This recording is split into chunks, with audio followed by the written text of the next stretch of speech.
हमारे गुरु दादा भगवान, गीता भगवान, अम्मा जी को करोड़ों करोड़ों वंदन है, दंडवत प्रणाम है। जगत के समस्त देवी देवताओं को, भक्तों को, संतों को, महात्माओं को हमारा दंडवत प्रणाम है, हमारा नमन है। जगत के समस्त प्राणियों को हमारा नमन है, हमारा वंदन है। और हमारे प्रिय सत्संग प्रेमियों को हमारा नमन है, हमारा वंदन है। आप सब लोगों को राधे राधे। हम अपनी बात एक दृष्टांत से शुरू करते हैं कि एक बार एक सेठ जी होते हैं, तो उनके पास एक बहुत वफादार सेवक होता है और वो उनको बहुत प्रिय भी होता है।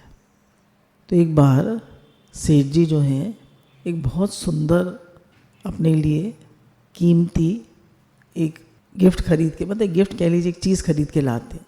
उसको वो अपने कमरे में सजा देते हैं और सेवक से कहते हैं, देखो ध्यान रखना, ये मुझे बहुत प्रिय है और बहुत पसंद है, बहुत महंगी है, ध्यान रखना है, इसका टूटे नहीं है। कहता अच्छा सरकार ठीक है। वो सेवक भी ध्यान रखता है और कुछ दिन बीत जाते हैं। एक दिन सेठ जो है वो अपने ऑफिस गए हुए थे और सेवक सफाई कर रहा था। अचानक उसके हाथ से वो चीज़ छूट गई और टूट गई। अब सेठ जी को बहुत क्रोध आता है, पर वो उसको वश कर लेते हैं क्योंकि उनका बहुत वफादार और प्रिय सेवक था। पर उन्हें बहुत बुरा लगता है।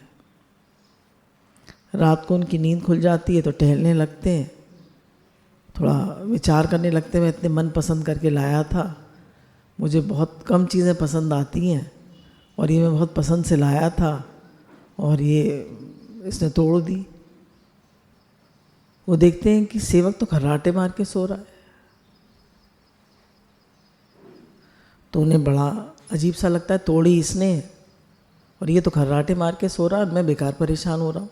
फिर वो कुछ विचार करते हैं और सेवक से कहते हैं कि देखो तुम हमारे यहाँ कितने बचपन से काम कर रहे हो, तुम्हारी 25वीं शादी की सालगिरह आ रही है, तो मैंने सोचा था कि जो मैं महंगी गिफ्ट लाया हूँ ये इस बार मैं तुम्हें दूंगा। मैंने सोचा थोड़े दिन मैं अपने यहाँ रख लूँगा, अब तुम्हें दूंगा इसको। तो अब सेवक जो है बहुत सोचने लगता, अच्छा मेरे लिए लाए थे, मेरे लिए, क्योंकि अभी मेरी वो शादी की सालगिरह में टाइम है, तो उन्होंने अपने यहाँ रख ली। अच्छा ये तो बहुत बेकार हुआ। तो दूसरे दिन सेठ जी क्या देखते हैं कि वो तो आराम से खर्राटे मार के सो रहे हैं और सेवक टहल रहा है।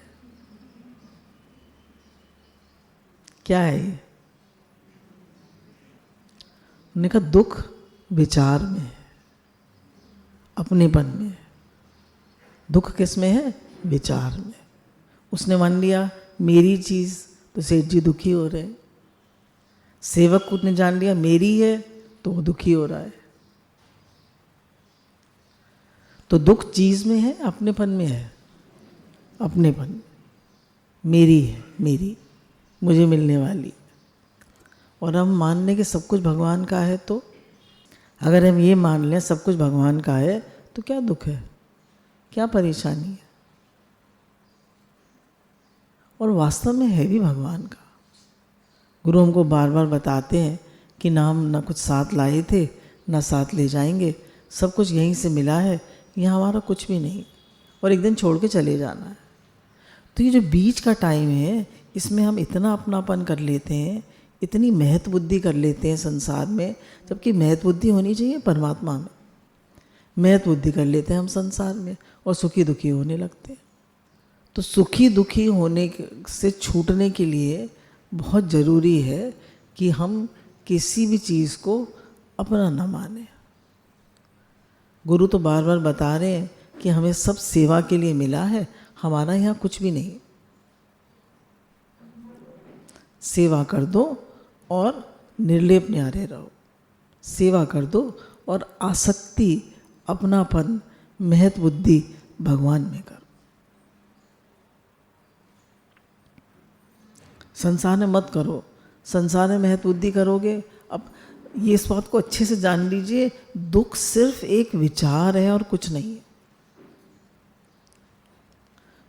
दुख सिर्फ एक विचार है और कुछ नहीं। हम वही विचार करने लगते हैं, मेरा मेरा मेरा मेरा, तो दुख ही दुख है। और हम यही विचार करने लगते हैं, भगवान का है, भगवान का है, भगवान जाने, भगवान की कृपा से हुआ, भगवान कराते हैं, सब कुछ भगवान का है, भगवान का हर विधान मंगल में, सब अच्छा है, सब ठीक है, सब बढ़िया है। तो हम एकदम शांत हो जाते हैं, मन शांत हो जाता है, मन हट जाता है। तो विचार करना चाहिए। हम सत्संग में इतना आते हैं, सत्संग इतना सुनते हैं, तो बिना साधना के और बिना विचार के सत्संग टिकता नहीं है। ध्यान दीजिएगा, बिना साधना के और बिना विचार के सत्संग टिकता नहीं है। आपने यहाँ सुना, फिर आप घर गए, आप अपना काम धंधों में लग गए, आप भूल जाएंगे सब। बराबर विचार करना पड़ता है, बराबर महत्व बुद्धि भगवान में करनी पड़ती है, अपनापन भगवान में करना पड़ता है। संसार की जितनी भी वस्तुएं सुख देती हैं तो दुख भी देती हैं। जो सुख देता है वो दुख देता है। दोनों से दूर रहो, आत्म सुख में रहो, अंतर्मुखी बनो।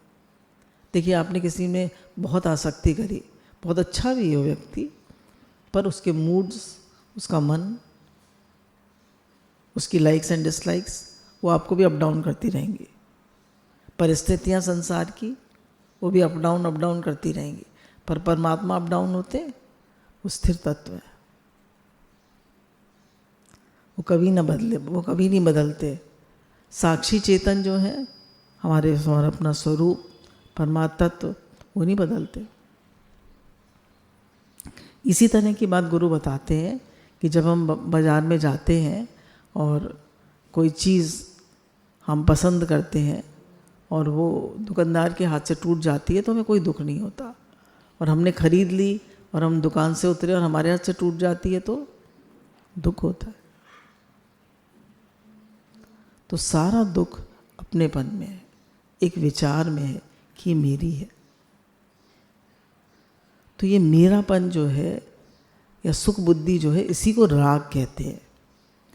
ये दूसरे अध्याय का 59वां श्लोक है।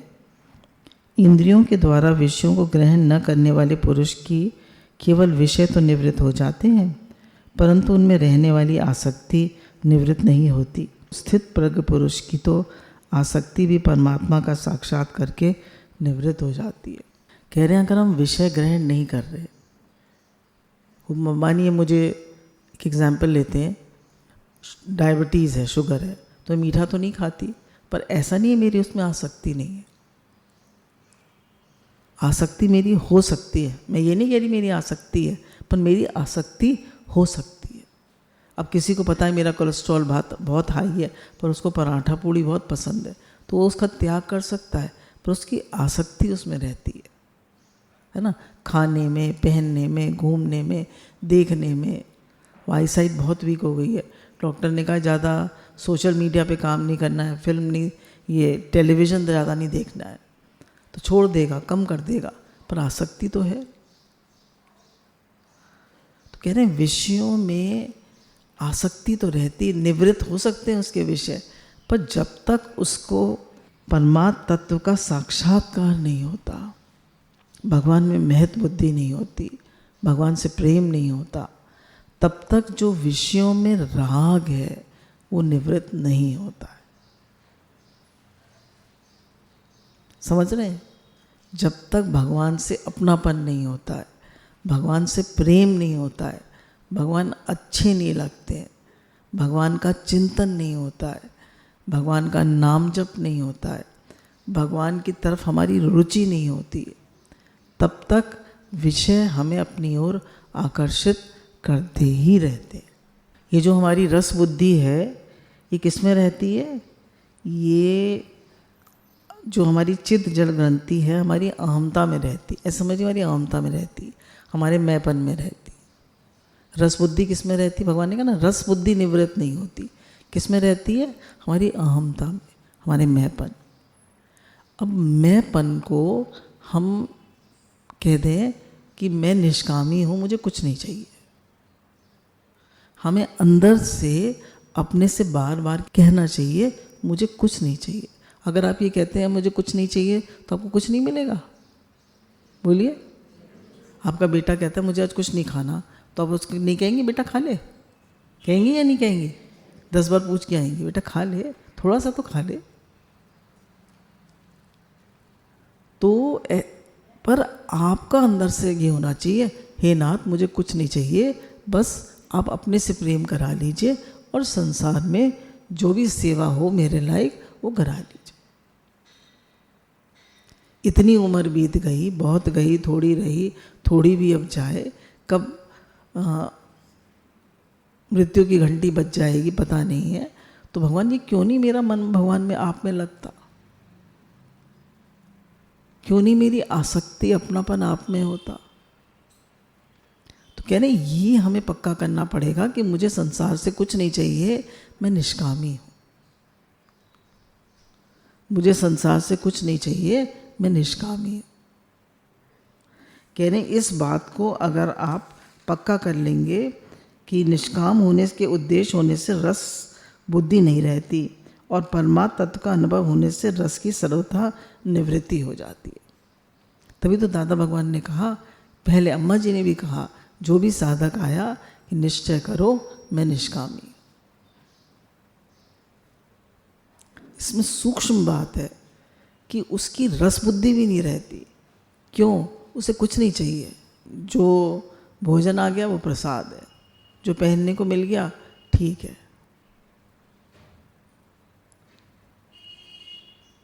ये अच्छा है, ये बुरा है, ये ठीक है, ये बेठीक है, ये मुझे पसंद है, ये नहीं पसंद है, ये मैं नहीं खाऊंगा, ये मैं करूँगा। कितनी हमारी वो आसक्ति होती है। कह रहे धीरे धीरे हर चीज़ में सहजता लाते जाइए और हमारी रस बुद्धि निवृत्त होती जाए।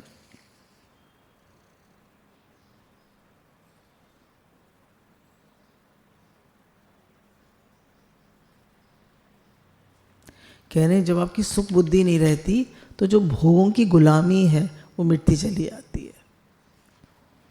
क्या बनाया आज खाने में? वही बना दी तुमने, दाल रोटी, मुझे भूख नहीं है, मैं नहीं खाऊंगा। देखिए भोगों की गुलामी।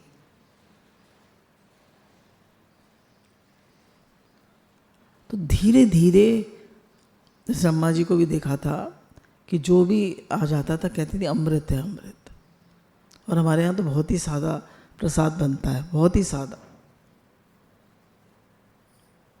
टमाटर का भी प्रयोग, प्याज का भी तो प्रयोग बहुत ही कम करते हैं और टमाटर का भी नहीं करते। हींग, जीरा, सूखा धनिया, हल्दी, बस बहुत सादा। तो हर चीज़ में हमारा, जैसे गुरु कहते हैं सतोगुणी, रजोगुणी, तमोगुणी, तो सतोगुणी भोजन जो है वो हमारी जो रस बुद्धि है परमात्मा में, वो परमात्मा में रस बुद्धि उत्पन्न करता है, भोजन में नहीं। जब तक किंचन मात्र भोगों में सत्ता और महत्ता रहती है, भोगों में रस बुद्धि रहती है, तब तक परमात्मा का अलौकिक रस प्रकट नहीं होता। कहने जब तक भोगों में रस बुद्धि रहती है तब तक परमात्मा का अलौकिक रस प्रकट नहीं होता। भगवान में हमारा मन नहीं लगता। आप भजन करने ही बैठेंगे ना, विषयों का चिंतन होगा। आज क्या पहनना है, आज क्या खाना है, आज कहाँ जाना है, आज क्या करना है, इसी में आपका मन लगा रहेगा। परमात्मा के अलौकिक रस की तो बात ही क्या, परमात्मा प्राप्ति करनी है ये निश्चय भी नहीं होता। कह रहे परमात्मा में रस आने की बात तो छोड़ दो, अगर भोगों में रस होगा तो मुझे परमात्मा प्राप्ति करनी है ये निश्चय भी नहीं होगा। बाहर से इंद्रियों के विषयों से संबंध विच्छेद करने पर, अर्थात भोगों का त्याग करने पर भीतर में रस बुद्धि बनी रहती है। तत्वबोध होने पर रस बुद्धि सूख जाती है, निवृत्त हो जाती है। तात्पर्य है कि जब संसार से अपनी भिन्नता और परमात्मा से अभिन्नता का अनुभव हो जाता है तब नाशवान अर्थात संयोगजन्य रस की निवृत्ति हो जाती है।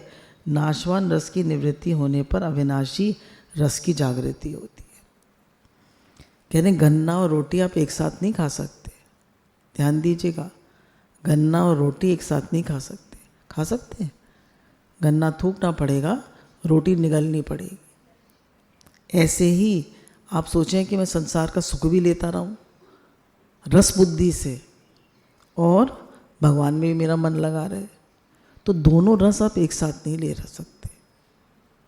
जब ये रस आवे तो ये रस नहीं भावे। तो इसलिए हमें सावधान हो जाना चाहिए, हम लोग जो काफ़ी सालों से सत्संग में आ रहे हैं, कि हमारी विषयों में महत्व बुद्धि कम होती जानी चाहिए। हमारा मन विषयों में जो मिल गया वो ठीक है। मैं ये नहीं कह रही आप सफ़ेद कपड़े पहनिए, आप बुरी तरह रहिए या आप कुछ खाइए, नहीं, ऐसा कुछ नहीं है। जो मिल गया वो प्रसाद है। अब ये बात हमने पिछली बार ही बताई थी कि जब रस बुद्धि होती है और कोई चीज़ मिलती है तो उसमें चित्त पिघल जाता है। जैसे मुझे दम आलू बहुत पसंद है या मुझे दाल माखनी और बटर नान बहुत पसंद है, एक एग्जाम्पल ले रहे हैं, तो वो आई सामने तो हमारा बहुत खुश हो गए और हमने बहुत मन से खाया, बहुत खुश हुए। अब क्या हुआ कि उसमें चित्त पिघल गया उसमें चित्त। अब जब चित्त पिघल गया तो जो उसकी स्मृति है, जो उसकी याद है, वो हमारे मन में रह गई। अब हम पूछेंगे अब दाल माखनी और बटर नान कब बनाओगे? बहुत दिन से नहीं बनी। तो उसकी रस की स्मृति, क्योंकि चित्त पिघला ना। अच्छा, अब भगवान के प्रेम में आंसू आए, चित्त द्रवित हुआ, चित्त पिघला, आसानी से नहीं पिघलता। ध्यान दीजिएगा, आसानी से नहीं पिघलता। और आजकल तो इतने डिफरेंट टॉपिक्स चल रहे हैं, तो मैं देख रही हूँ कि मुश्किल हो रही है। जब लगातार भगवान की कथा, भगवान की बात चलती है तो चित्त जल्दी पिघलता है। तो जब चित्त पिघलता है परमात्मा के लिए, भगवान के प्रेम में, तो उसकी छाप हमारे अंतःकरण पे पड़ती है। जैसे मुझे पिंक कलर की मोमबत्ती बनानी है, अब हमने ऐसी, अब उसमें पिंक कलर ऊपर से तो नहीं डाल देंगे। जब मोम पिघलेगी तो अब उसमें पिंक कलर डाल देंगे, गुलाबी रंग डाल देंगे, तो गुलाबी रंग की मोमबत्ती बन जाएगी। ऐसे ही जब चित्त पिघलता है तो जो संस्कार उसमें पड़ने होते हैं वो पड़ जाते हैं। ऐसे जब हम बहुत दुखी होते हैं, व्याकुल होते हैं जिस चीज़ के लिए, जिस वस्तु के लिए, जिस व्यक्ति के लिए, तो हमारे चित्त में उसके संस्कार पड़ जाते हैं। आप देखिए, संसार का सुख जो है वो अब ज़्यादा देर तक नहीं ले सकते। और रोज़ रोज़ अगर आपको दम आलू बहुत पसंद है, दाल माखनी, बटर नान बहुत पसंद है, आप रोज़ रोज़ बनाने लगे तो आप कहेंगे क्या रोज़ रोज़ यही बना लेती हो? फिर आपको रस नहीं आएगा उसमें। समझ रहे हैं आप? तो संसार का रस जो है वो आप हमेशा नहीं ले सकते, पर परमात्म तत्व का रस अलौकिक है। और जितने भी संसार के रस हैं वो सब लौकिक है। गीता भगवान कहते हैं कि आप हमेशा लौकिक रस के पीछे क्यों जाते हैं? क्योंकि आपने अभी आइसक्रीम मंगाई, 20-25 रुपए की आई, आपने आइसक्रीम का ही बड़ा मज़ा आया। और भगवान के रस के लिए मेहनत है, नियम से रोज़ बैठना पड़ेगा, भगवान से प्रेम करना पड़ेगा, प्रार्थना करनी पड़ेगी, अपनापन करना पड़ेगा, उसमें मेहनत है। उसमें रस देर में प्रकट होता है और इसमें रस झट झट। आइसक्रीम खाया और रस लिया, बढ़िया खाना खाया, रस लिया, मज़ा आया। मज़ा कितनी देर का आया?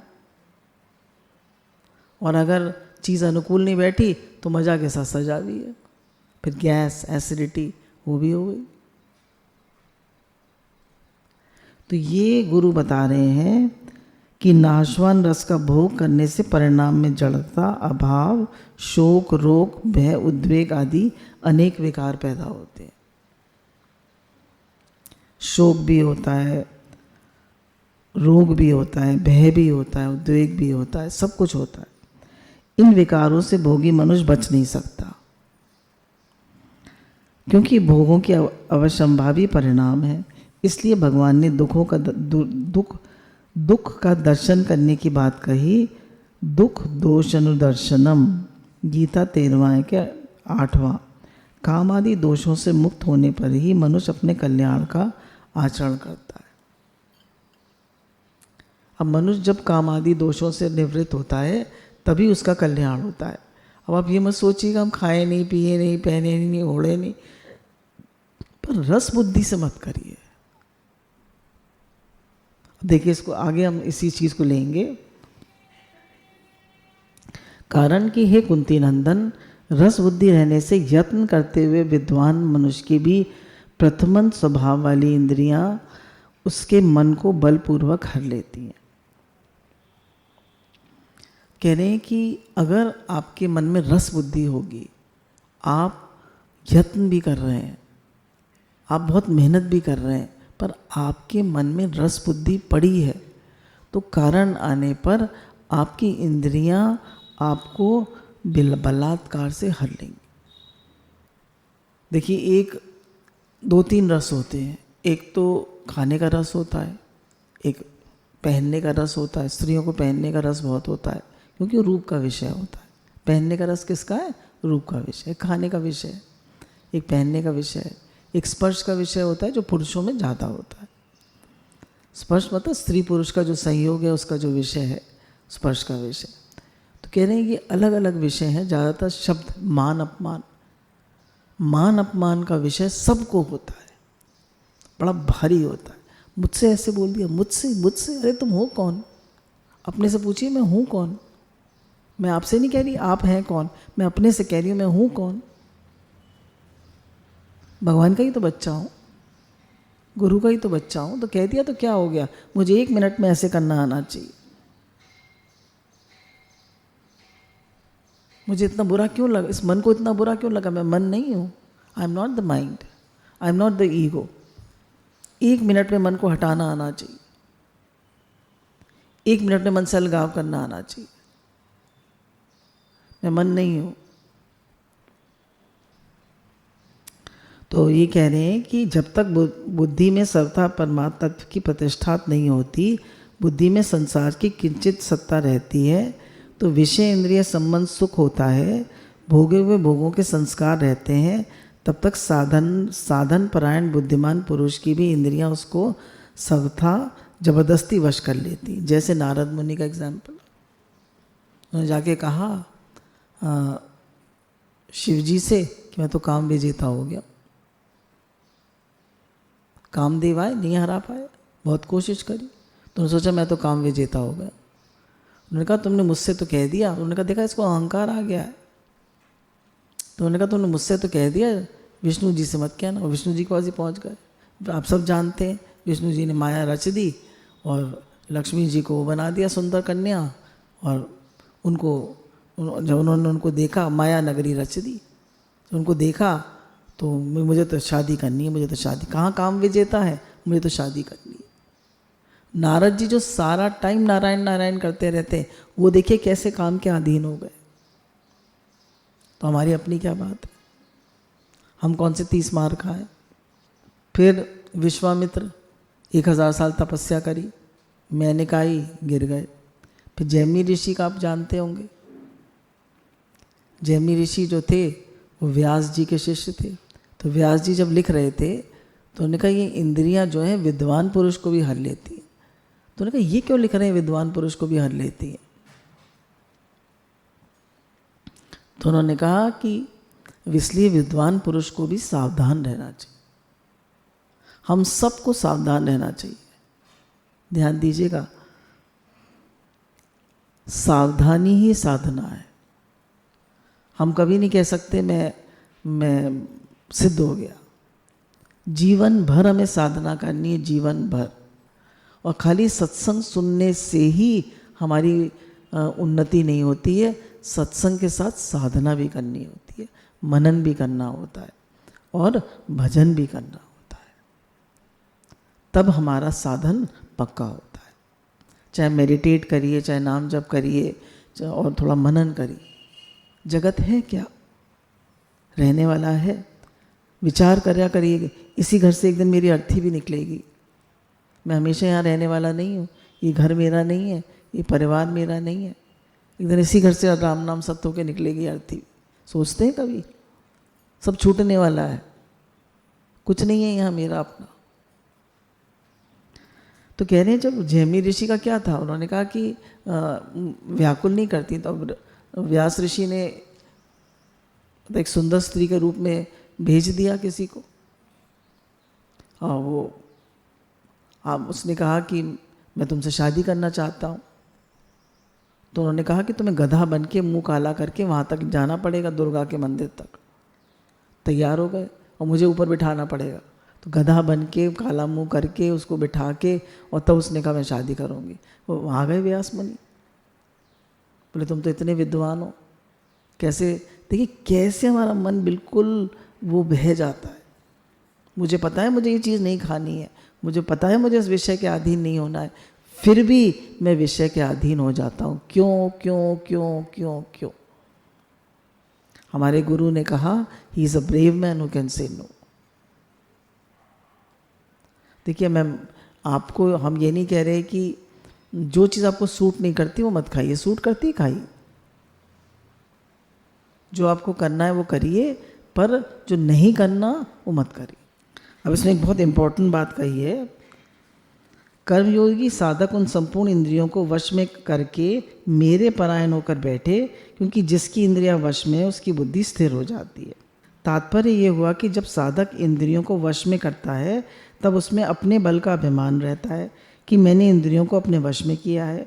यह अभिमान साधक को उन्नत नहीं होने देता और उसे भगवान से विमुख रखता है। कहने जब ये अभिमान होगा कि मैंने इंद्रियों को वश में किया है तो उसकी उन्नति नहीं हो पाई। उसको किसके परायण रहना चाहिए? भगवान के। भगवान ने कराया, गुरु ने कराया। तो इंद्रियों में रस कब निवृत्त होता है? जब गुरु की कृपा होती है, भगवान की कृपा होती है। हम अपने बल से नहीं कर सकते, ध्यान दीजिएगा। भगवान की कृपा से, गुरु की कृपा से ही हमारी इंद्रियों में से रस की निवृत्ति होती है। बिना गुरु की कृपा के, भगवान की कृपा के नहीं हो सकती। तो जो भी आपको उन्नति फील होती है, आप यही फील कहिए कि भगवान की कृपा है, गुरु की कृपा। हे नाथ, सब आपकी कृपा है। अतः साधक इंद्रियों का संयम करने में कभी भी बल का अभिमान न करे, उसमें अपने उद्योग का कारण न माने, प्रत्युत केवल भगवत कृपा का ही कारण माने कि मेरे को इंद्रियों के संयम में जो सफलता मिली है वे केवल भगवान की कृपा से मिली है। इस प्रकार केवल भगवान के परायण होने से उसका साधन सिद्ध हो जाता है। जो भी मुझे साधन में सफलता मिली है, गुरु की कृपा है, भगवान की कृपा है, मेरी अपनी कोई बल नहीं है। क्योंकि दिखाया ना, नारद मुनि जैसे, जैमिनी ऋषि जैसे बड़े बड़े वो फेल हो गए। तो अपने बल का अभिमान बिल्कुल नहीं होना चाहिए कि मैं कर लूँगा, मैं कर लूँगा, मैं नहीं किया। आप नहीं कर सकते, मैं नहीं कर सकता, भगवान की कृपा से होता है, भगवान कराते हैं, गुरु की कृपा से होता है।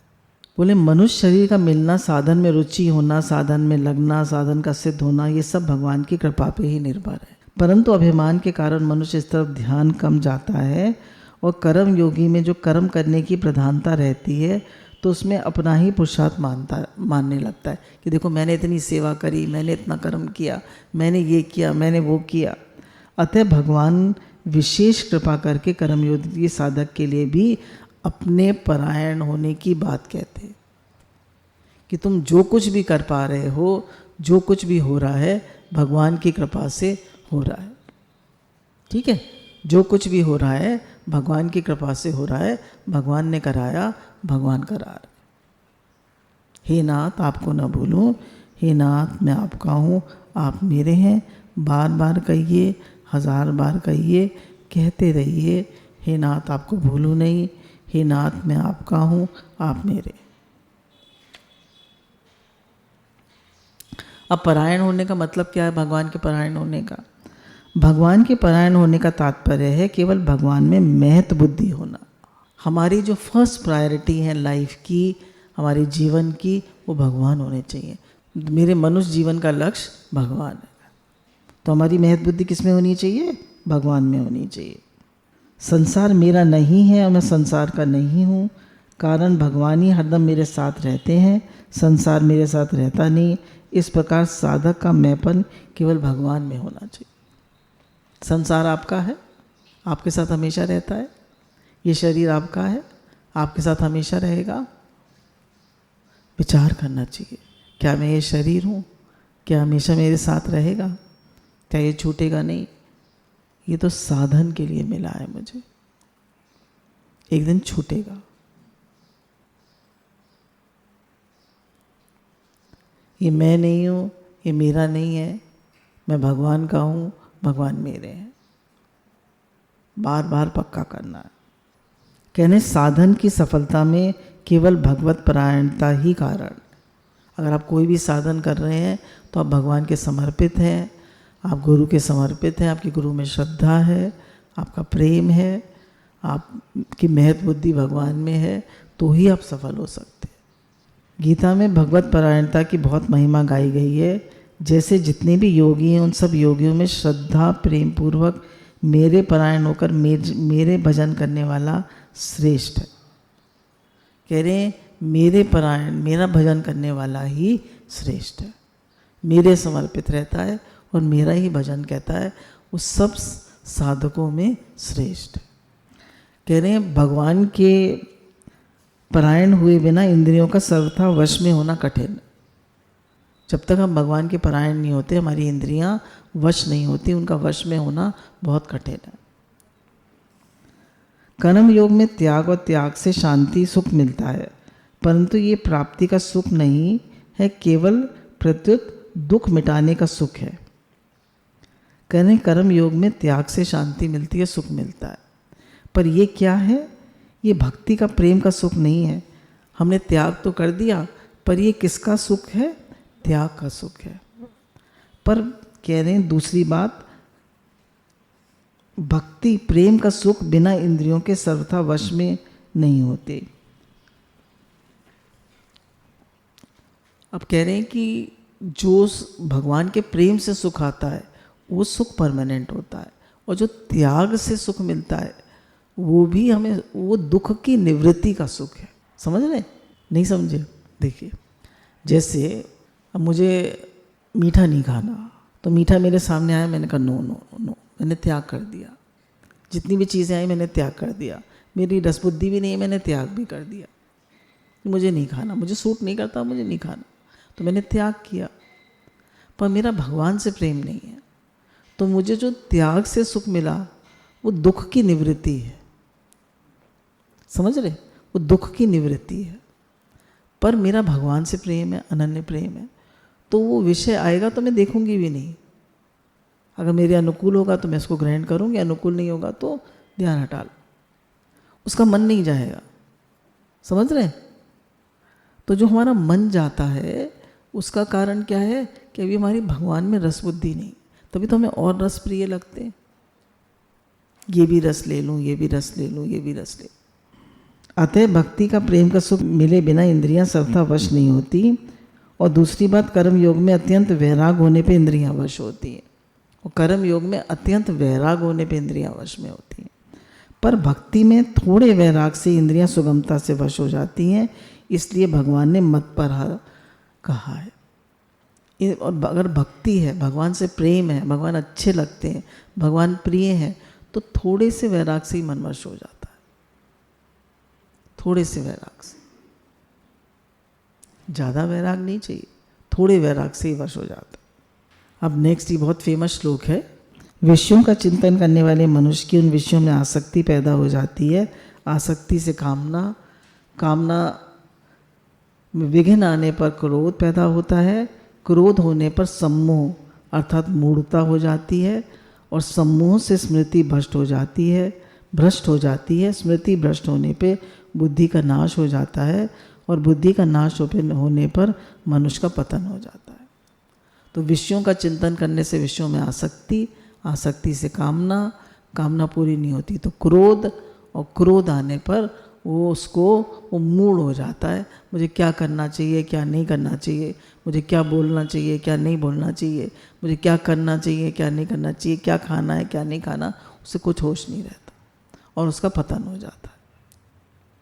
तो कह रहे हैं विषय चिंतन मत करो, विषय चिंतन मत करो। शब्द, स्पर्श, रूप, रस, गंध, 5 विषय हैं, इनका चिंतन मत करो। शब्द मेरा मुझे इसने मुझसे बुरी तरह क्यों बोला? अरे बोला तो बोला, तुम उसको फॉरगिव एंड फॉरगेट कर दो। कुछ कहना है तो कह दो, प्रेम से समझा दो।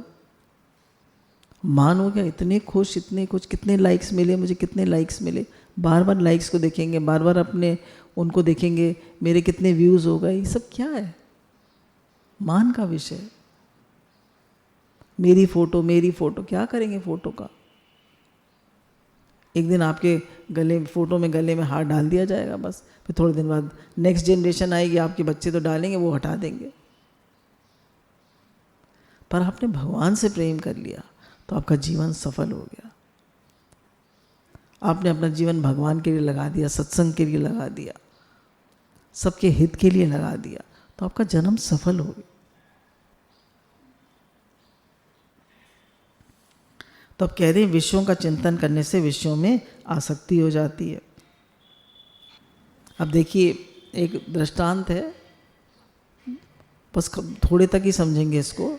एक बार एक राजा होता है, तो उसके बहुत दिनों बाद एक कन्या पैदा होती है। कन्या बहुत सुंदर होती है। तो राजा सोचता है ये कहीं इधर उधर बिगड़ ना जाए, तो वो उसको एक कमरे में बंद कर देते हैं वो लोग। एक महल में एक ऊपर एक कमरा होता है, और वहीं पे उसको खाना पीना, उसको टीचर पढ़ाना, सब कुछ वहीं से मिलता रहता है। पर वो उसकी खिड़कियों से देखती थी, तो उसको एक नौकर दिखता था, और वो रोज़ लकड़ी काटा करता था और सब काम किया करता था। तो रोज़ उसी को देखा करती थी, और कुछ उसको दिखता ही नहीं था। तो धीरे धीरे उसका चिंतन करते करते उसकी उसमें आसक्ति हो जाती है, और उससे प्रेम हो जाता है। एक दिन वो उसके साथ भाग जाती है। देख रहे हैं आप, कहाँ रानी, कहाँ वो, पर उसी का चिंतन कर रही है ना, वही दिख रहा है।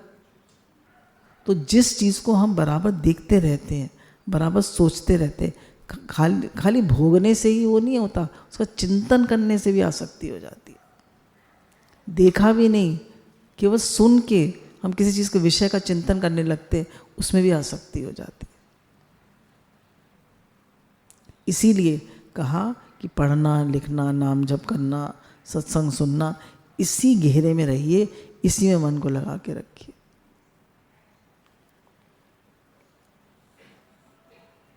कह रहे हैं भगवान का चिंतन नहीं होगा तो विषयों का चिंतन होगा। कारण कि एक तरफ परमात्मा है, एक तरफ संसार है। जब परमात्मा का आश्रय छोड़ देते हैं तो संसार का आश्रय लेकर संसार का चिंतन करते हैं। जब परमात्मा का आश्रय छोड़ देंगे तो किसका चिंतन करेंगे? संसार का। दो ही तो हैं, एक संसार है, एक परमात्मा है। परमात्मा का चिंतन नहीं होगा तो किसका चिंतन होगा? संसार का। सिंपल। क्योंकि संसार के सिवाय चिंतन का कोई दूसरा विषय रहता ही नहीं। इस तरह चिंतन करते करते मनुष्य की उन विषयों में आसक्ति, राग, प्रियता पैदा हो जाती है। आसक्ति पैदा होने से मनुष्य उन विषयों का सेवन करता है। विषयों का सेवन चाहे मानसिक हो चाहे शारीरिक, उससे जो सुख होता है उससे विषयों में प्रीति पैदा होती है, और प्रियता से उस विषय का बार बार चिंतन होने लगता है। अब उस विषय का सेवन करे चाहे ना करे, पर विषय में राग पैदा हो ही जाता है। ये नियम पहले गुरुजी एक दृष्टांत सुनाते थे ना, कि एक बार एक वो था कुम्हार, तो जब वो रात को सोता था तो उसको रोज एक सपना आता था कि मैं राजा बन गया हूँ। बड़ा खुश होता था। अब वो दिन में भी सोना चाहता था, क्योंकि उसको ये स्वप्न देखना चाहता था, और जब वो उठता था तो कहता था अरे मैं कुम्हार हूँ, उसको बड़ा बुरा लगता था। तो वो वही चिंतन करना चाहता था कि मैं राजा हूँ। उसको ये जीवन, अब देखिए उसकी रस बुद्धि हो गई ना उसमें, अब वो बार बार सोना चाहता है। तो कहना चाहे मानसिक हो विषय चाहे शारीरिक हो, आप उसका चिंतन करेंगे तो आपकी उसमें आसक्ति हो जाएगी। आपने कोई चीज़ देख ली, कोई साड़ी देखा है, आप कोई सूट देखा है, आपको बहुत अच्छा लग गया, पर आपने खरीदा नहीं, आप उसका चिंतन करेंगे, आपकी आसक्ति हो जाएगी, आप खरीद के ही रहेंगे। इसलिए साधकों को तो विंडो शॉपिंग भी नहीं करनी चाहिए। क्या करना है?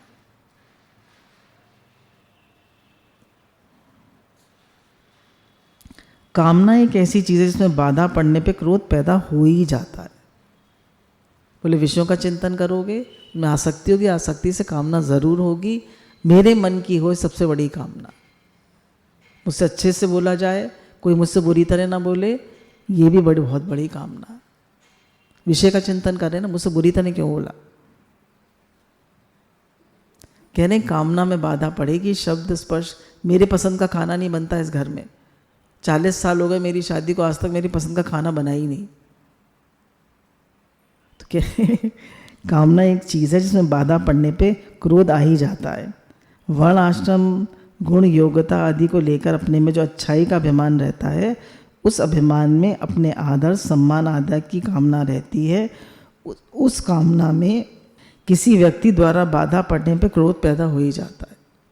मैं बहुत अच्छा आदमी हूँ, मैं सत्संग करता हूँ, मैं साधन भजन करता हूँ, मुझसे ऐसे बोलते हैं ये लोग, तो कहने क्रोध आ ही जाता है। क्योंकि हमने श्रेष्ठता का अभिमान है ना हमें, मैं घर का बड़ा हूँ, मुझसे ऐसे बोलते हैं, श्रेष्ठता का अभिमान।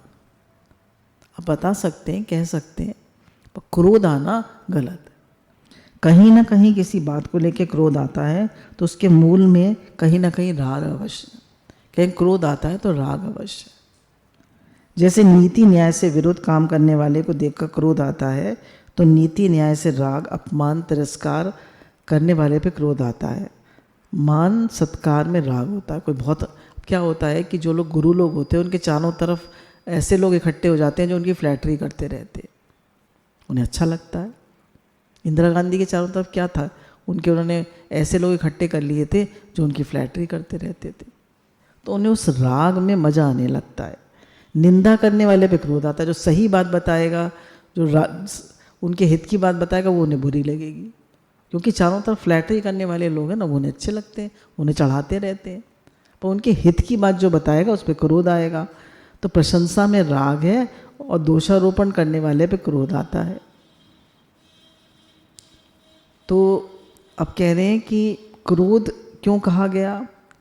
काम से जो सम्मोह होता है उसमें विवेक शक्ति ढक जाने से मनुष्य काम के वशीभूत होकर करने लायक कर्म न करने लायक कर्म कर बैठता है। अब देखिए इन्होंने अलग अलग बताया है कि कैसे कैसे हम किन किन चीज़ों के वशीभूत होते हैं। कह रहे हैं जैसे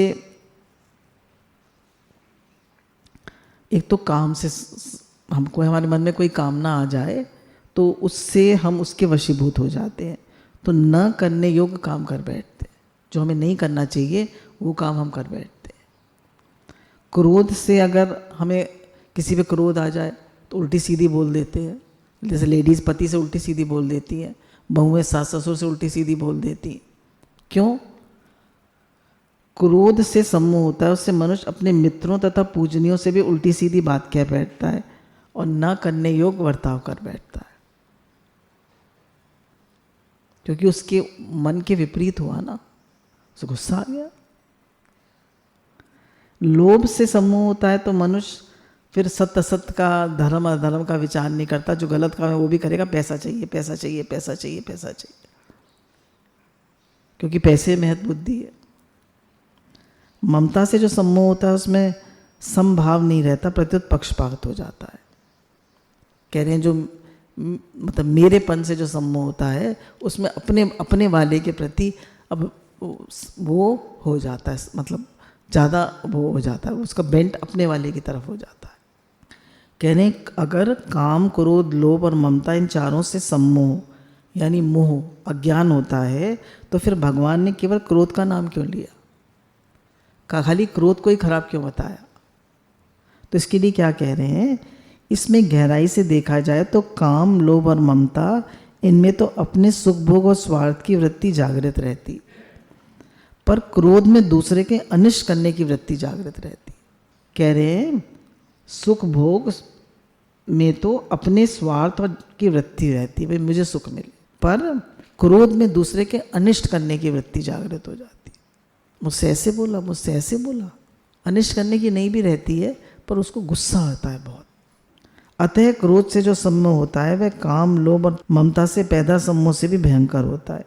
इस दृष्टि से भगवान यहाँ केवल क्रोध की ही सम्मोह की बात कहते हैं। जब क्रोध आता है तो मनुष्य को क्या करना चाहिए क्या नहीं करना चाहिए ये उसको समझ ही नहीं रहती। न करने के योग्य काम कर लेता है, न करने योग्य वचन बोल देता है, तो वो कुछ भी कर देता है। तो कह रहे हैं ये इतनी जल्दी होता है, इतनी जल्दी गुस्सा आता है कि मनुष्य को पता ही नहीं चलता है। हमने इसको एक्सप्लेन किया तो टाइम लगा, पर क्रोध तो इतनी जल्दी, आपने विषयों का चिंतन किया, कामना हुई, कामना पूरी नहीं हुई तो क्रोध आया तो आप फिर बस अंट संट बोलेंगे या कुछ भी गलत सलत करेंगे। आप जो मैं साधक हूँ या मैं भगवान की तरफ बढ़ रहा हूँ, इसमें आपका मतलब आपका भूल जाएंगे, न करने योग्य काम आपसे हो जाएगा। तो कह रहे हैं इसलिए अपने बल का अभिमान बिल्कुल नहीं होना चाहिए कि मैंने इंद्रियों को वश में किया है, मैं साधना कर रहा हूँ। भगवान के परायण रहना चाहिए, गुरु के परायण रहना चाहिए। मैं भगवान का हूँ, भगवान मेरे हैं, हे नाथ आपको कभी भूलूं नहीं और मैं आपके परायण रहूँ। मेरी अपनी कोई सामर्थ्य नहीं है, अपनी कोई समझ नहीं है, अपना कोई बल नहीं है। जो कुछ है भगवान आपका है, गुरु आपका है, मैं कुछ नहीं। मैं तो आपके चरणों की धूल भी नहीं हूँ, मैं तो ज़ीरो भी नहीं हूँ। ज़ीरो तो एक फिगर होती है, मनुष्य तो वो भी नहीं, मिट्टी है, बिल्कुल मिट्टी। तो मैं कुछ भी नहीं हूँ। ये हम कहने को तो कह देते हैं, पर जब कोई कुछ कहता है तो एकदम अहंकार आ जाता है, क्रोध आ जाता है, बुरा लग जाता है। तो कहाँ हुए हम ज़ीरो, कहाँ हुए हम भगवान के चरणों की धूल? हमें तो झट गुस्सा आता है। तो धीरे धीरे हम अपने मन को वॉच करें और धीरे धीरे कह रहे कि विषयों का चिंतन ना करें। विषयों के चिंतन से कामना होगी, कामना पूरी नहीं होगी तो क्रोध आएगा, और क्रोध आने पे आप अपने साधन से गिर जाएंगे। तो इसलिए अगर हमें अपने स्थित प्रज्ञ होना है, भगवान में मन लगाना है, मेन ये कह रहे हैं राग की निवृत्ति भगवान के परायण होने से, भगवान में महत्व बुद्धि होने से, भगवान से प्रेम होने से होती है। और वो गुरु कृपा, भगवत कृपा से ही राग की निवृत्ति होती है। गुरु भगवान के अनंत अनंत शुक्राना।